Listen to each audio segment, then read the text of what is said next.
Hey there, everybody, and welcome to the Fearless Road podcast, where we explore entrepreneurial insights, stories, and advice on embracing fear, breaking boundaries, and achieving goals on the road to success. I'm your host, Michael DeVue. And after years of overcoming obstacles and tragedy, I began to wonder, how does someone become fearless? Well, that's exactly what we're going to find out. In every episode, we dive into the lives of individuals who've learned to turn fear into fuel, face some incredible challenges, and cultivate a fearless mindset while navigating their fearless road. So join me for in-depth interviews with some amazing people where we investigate more deeply the valleys on their road to success, because the valleys are where character is built, foundations are laid, and where the fearless are born. Welcome to the Fearless Road podcast. Okay, everybody. So, hi, welcome to the Fearless Road podcast. I am your host, Michael DeVue. We're in studio with a very special episode this time, for the first time, actually. We're in the studio with my co-host, Phaedra Chonyaki, who will be joining me today to interview this incredible guest. This journey to get here and to sort of bring this guest on board has been sort of a long thing in the process of germinating. I'm going to use that word to get us here. I'm very excited. I don't know if I've spoken about this before in our past episodes. I'm pretty sure I mentioned my mother and Phaedra's we share a mom, and our journey with plants and her love of them. And so for me, this is a very personal, joyful, and wonderful opportunity to sort of explore what I think is a bit of a geek and nerd part of my life about loving plants. And I will get into some of the weird things that I do with them a little bit later to share that with you. But let me jump into the introduction. So, okay, here we go. In today's episode, we dive into the leafy world of green gurus and botanical wizards. Maria is a plant killer turned plant lady. She's on a mission to help everyone successfully care for plants and make the world a kinder and greener place. After learning to care for plants successfully and experiencing the exponential joy caring for plants brought to her life, she founded the Growing Plants with Joy podcast to learn alongside her listeners as she interviews experts and all of the aspects of plant care.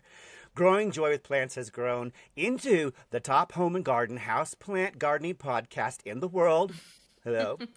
Closing in on 3 million downloads, and was a 2020 Webby honoree. And in 2022, she authored Growing Joy, The Plant Lover's Guide to Cultivating Happiness and Plants.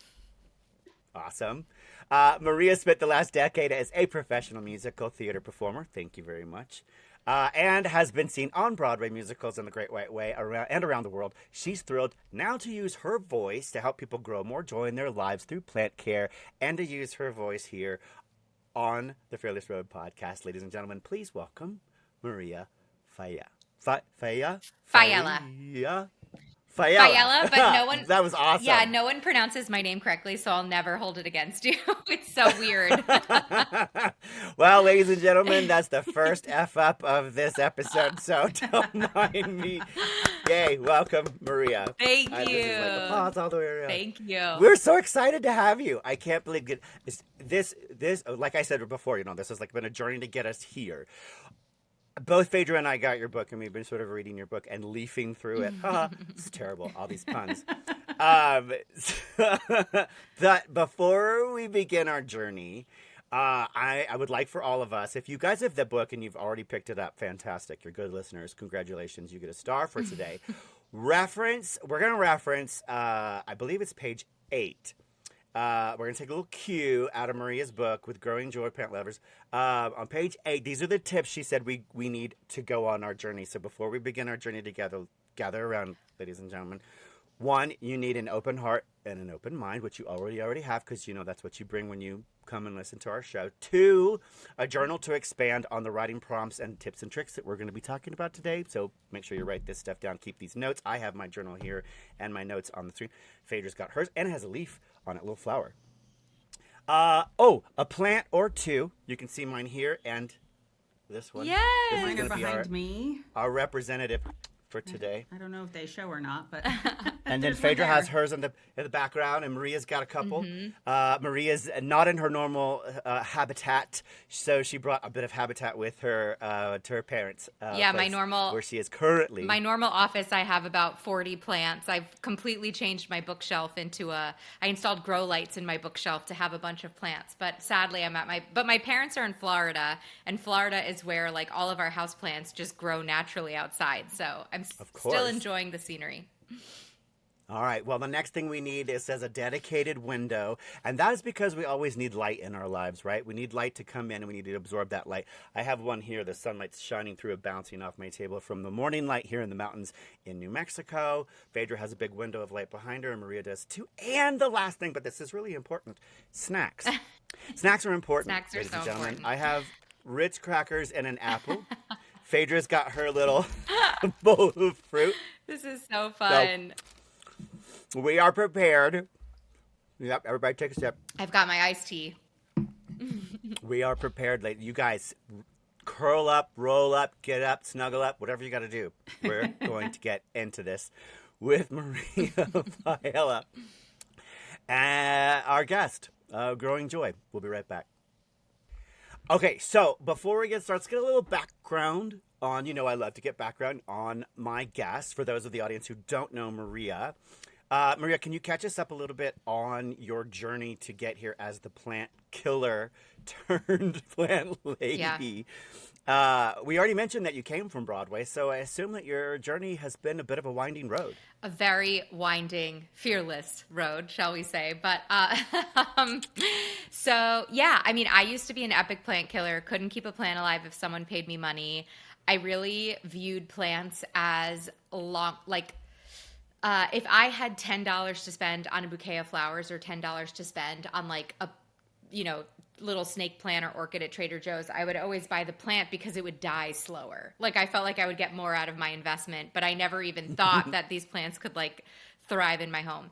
And I used to be a musical theater performer, which we have that in common. I spent my first 10 years, all of my 20s, luckily enough, performing, living my dream, singing and dancing in musicals, traveling around the world, performing on Broadway. And because of that, I was very transient. I had apartments in New York City, but they never really felt like home. I was always picking up to go move, to go on tour, to go do, a regional contract in a different city for 3 weeks. So I was never really focused on cultivating like a long-term sense of home because I was just so transient because of my job. Things changed when I fulfilled my dream of being on Broadway. I was in Cats the musical on Broadway, and I moved in with a boy. Yeah, I moved. What? I moved in with a boy. He's my husband now. You were putting down roots. I was putting down roots. And we moved into this tiny 500 square foot apartment. I don't know what I was. Typical New York. I don't know what I was thinking back then. Yeah. The first time living with my boyfriend in such a tiny space, but it had beautiful southern exposure. Like there was so much natural light, and a tiny little Juliet balcony garden. So it was 9 square feet. Like you couldn't sit. Sorry, not garden. A Juliet balcony. You couldn't sit on it. You couldn't even really stand on it. It's like a teensy tiny balcony that had a door, and I was in this like first time nesting experience. We were living in most of my boyfriend's, or my husband, I guess we'll call him now, his furniture. And so I thought, okay, how can I breathe some life into this place? How can I nest? I think plants would do the trick. Even though I have this like horrific, graveyard of dead plants from my past. Let's try plants one more time. The trail of dead bodies. The graveyard, yes. But this time, the difference was I actually tried to empower myself with education. So I knew that I couldn't do it on my own. I knew I didn't have the intuition to be able to care for them successfully. So Google was my best friend. And I Googled my way to kind of figuring out the basics of plant care. There were also some great plant shops in New York City. Sorry, I'm cutting an apple. Pardon me for the noise. Oh, yeah.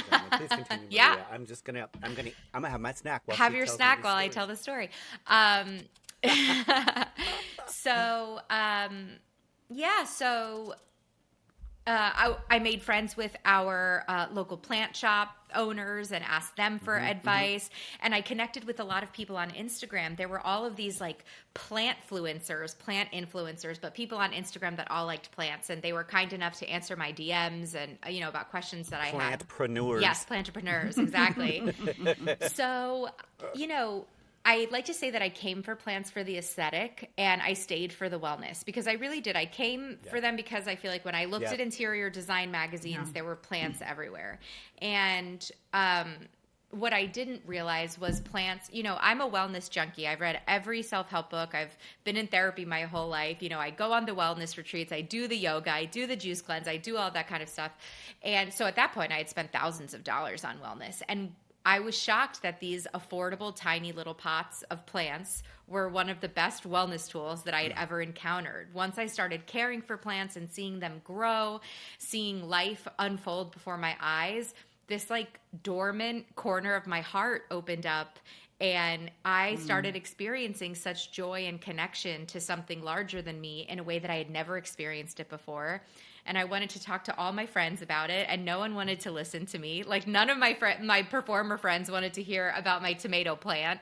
So I took to the internet, and I found friends online. And at that point, there were no podcasts about houseplant care. I was an avid podcast listener, and I was searching for episodes on houseplants, and I couldn't find any. And my contract at Katz was ending, and I thought, you know what? I'm sure I'm going to book another Broadway show immediately, but until then, why don't I just like figure out how to make a podcast? It'll be my love letter to plants. It'll be kind of an active service for other millennials like me living in urban environments, disconnected to nature.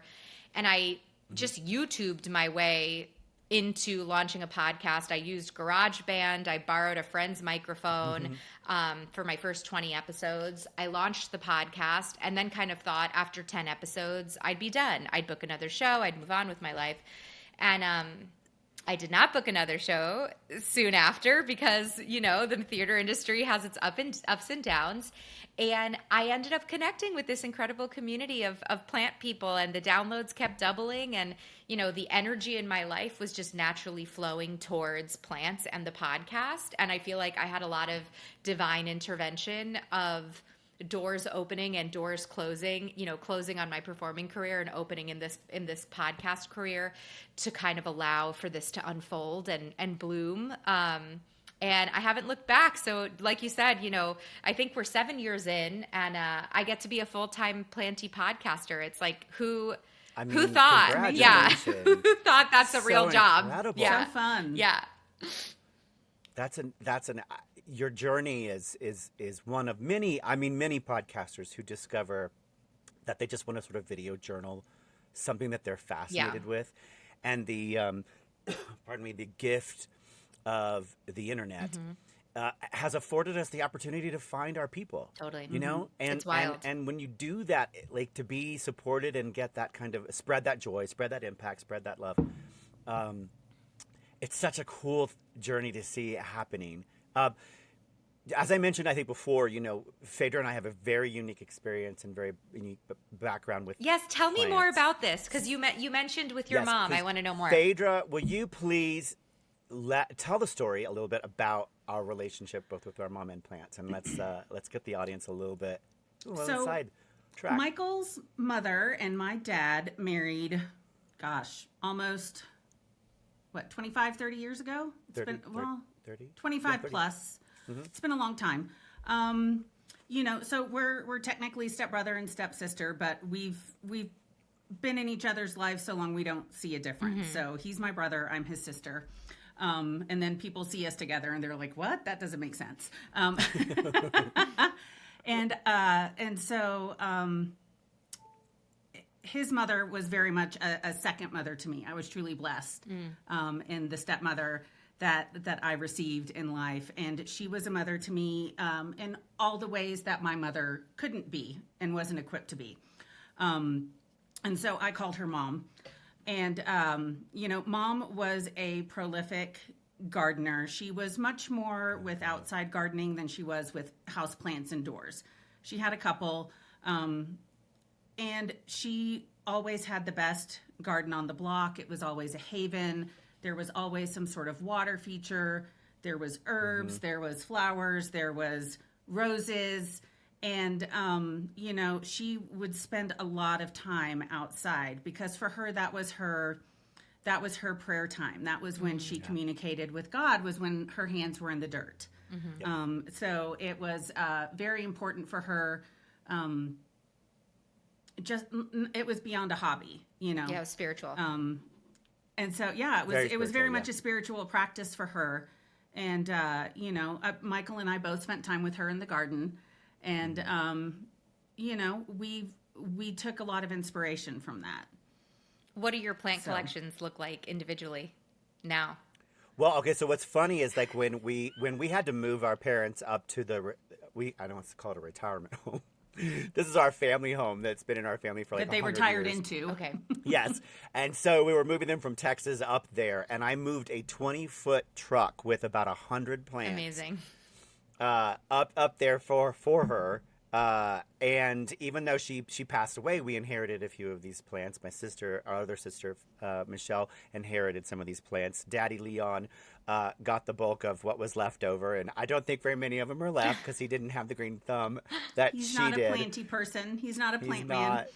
But one of the things that Phaedra and I have done and kept up to this date, which is both our love of the plants and our mothers, is taking their ashes and putting them in our plants. Aww. So like I put them in there so that when I talk to my plants, the irony of this was when I started talking to them because her ashes were there, it's like I'm talking to my mother. And one of the things that she said to both Phaedra and I right before she passed away, it had to have been that week that we had moved her up there, because she used to gather us together and always say, my babies. But she said, I am the gardener and you are my flowers. I will always be watching over you. So if I ever pass from this planet or this earth, know that I will always be in the sun and in the sky, shining down on my little garden and watching over my babies. And it makes me cry, but it's like we always knew she'd be there for us, taking care of us. And this is sort of our little journey, where we get to do this with our plants and they get to bring us joy. So this connection that I have with you over what the joy that plants and the caring of plants and even the loss of plants can teach you about life and self-care and self-love. It's super important. And it's super valuable. It's really deep. I mean, your story is so beautiful, and I've heard so many different versions of it through interacting with so many different listeners and other plant people. Like, plants and your relationship with nature is so emotional. Many times because of this ancestry that you feel, or I can't tell you how many people I've interviewed where they say, I grew up with plants. I took them for granted. My mom had all these plants. I went to college. I didn't have plants. And that's when I realized how important they were, or people who have difficult relationships with their parents and, talking about their gardens is the way that they connect with their mom, where it used to be difficult to connect. For me, I experienced this ancestral reclamation of this lineage of Italian gardeners and farmers in my family that I feel like as I come into my, ability to garden and have my, green thumb, I feel like I'm connecting with a lineage of ancestors, or people feel very negatively, like there's either a very positive association or there's a very negative association, like, oh, I kill plants, I can't keep them alive, or oh, my mom always used to make me cut the lawn and it used to make me so mad, so I do think it's very interesting. I don't, when you look at other hobbies, I don't feel like knitting is as emotional as plants can be, like, the emotional, and, don't come at, the knitters don't come at me, but, I just think that it is a very special, deep hobby that requires commitment. And I think when you, especially as an adult now, and I'm sure you guys have experienced this to an extent, we're experiencing it with each other. Once you see another plant person, like once you meet another plant person, it really doesn't matter where they come from, who they are, what their job is, whatever. Like if you meet another plant person at a party, you're in the corner for 30 minutes talking about your roses, trading cuttings. Like Right. it is such an equalizer and it's such a It is. a mode of connection that is so beautiful. That also And so instant. Yes, and so instant. It's like the crazy. You like see the crazy in each other's eyes about your plants, you know? There's just this instant connection, and I think that's so special, especially, you know, for adults, because it's hard to make friends as adults. But I always say, like, it's not as hard to make plant friends, you know? Yes, well, and your journey, well, both your lineage and your journey, you know, Italy, ladies and gentlemen, if you haven't been to Italy, you got to go, first of all. I mean, come on, just, you got to get there. Phaedra and I had the amazing opportunity this past summer to go to my friend's wedding in Sorrento. We stayed in Sorrento, Italy. Beautiful. And I'm telling stunning. you, Italy's floral game Yeah. is en point. Yeah. I mean, it's not a joke. These people have been doing this for hundreds and hundreds and hundreds of years. They have created environments and circular economies that are reliant on the plants, the farming, the product and produce that is created from it, and then it goes back into it, and it's so seamless and it's so beautiful. And in June, late May, June, during the budding and floral season, what is southern Italy, you gotta go. It's incredible. And Lemon the trees citrus. are blooming. Yeah, and the citrus. I mean, it smells just incredible. So it's so funny everywhere. you mentioned this. hundreds of trees growing down the side of the road. I am uniquely obsessed with citrus and Italian citrus. One of my favorite books is called The Land Where Lemons Grow, and it's all about the history of citrus in Italy and how it's actually wars were created. Like the mafia, the creation of the mafia was in part created to protect the southern Italian citrus farmers. Like it's fascinating. Does not surprise me. Yeah, and I have a whole episode on my podcast. If anybody wants to go down the nerd, like, you know, if you want a whole hour on this specific topic, I have recently I released an episode on my podcast interviewing the author of that book on the history of Italian gardening and Italian citrus. It's really fascinating. Is it a she or a he that wrote She. it? She. Does she talk about how lemons are not grown from lemon trees? Yes, like how their stock. Yeah, we went on a farm tour, and it's fascinating, you know, and they talked about, you know, how, because it's all grafted onto a different type of tree that grows faster, so they can yield and produce resistant fruit. Yeah. The book dives resistant. deep into that. If you guys should definitely read the book. It's called The Land Where Lemons Grow by Helena Attlee.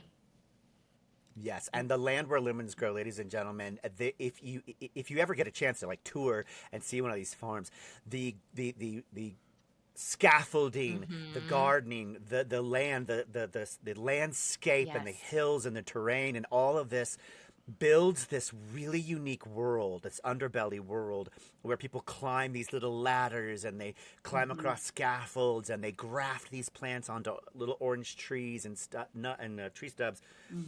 Like it is a living, breathing, unique world. It's like going through The Witch and the Wardrobe. You know what I mean? Yeah. Like you open the door and you come out the other Getting side. into It's Narnia. Like, yeah, it's very Narnia. It's such a different world of plant. If you really like plants, such a different world. And I could totally see why the mafia got started there, because it's so, I can see how it's embedded in their culture, but it's not just their livelihood. It feels like it is very rooted in who they are, Yes, culturally speaking, and A lot of the recipes. So I can see why defending it. Yeah, it's fascinating. Well, I loved it when we were at the farm, and the young gentleman that was there, he and his brothers, they'd been farming that farm for 200 years, but they just acquired it over the last 90 years. And we were all sitting there, you know, after our little tour and everything, and he had told us all of the cute little stuff about the pigs eat this, and then the poop at this, and then it goes back in, and they bury it here, and you grow more of this, and it comes back out. And then Mama over here, she mixes the food, and this is a farmer to table. Right, literally. Literally. Yes. Yes. Literally. And we were like, It was we were amazing. so touched. Yeah. Yeah, It was amazing. And there's something about, you know, Sorrento lemons and citrus from that area that Absolutely. is, That's I mean, limoncello just- land, baby.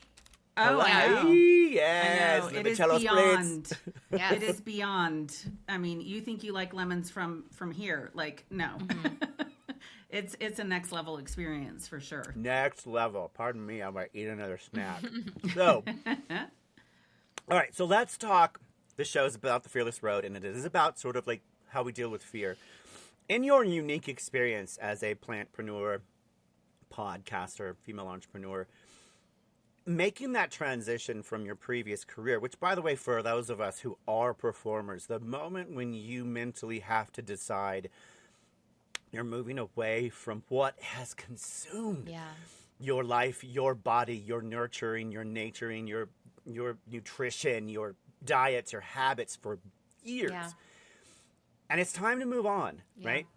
Talk to me a little bit about that fear in that moment and how that you addressed it, because you talk a little bit about this in the book, how you addressed this fear and how this beautiful world of plants provided you with a sort of a different perspective and avenue to take this transition.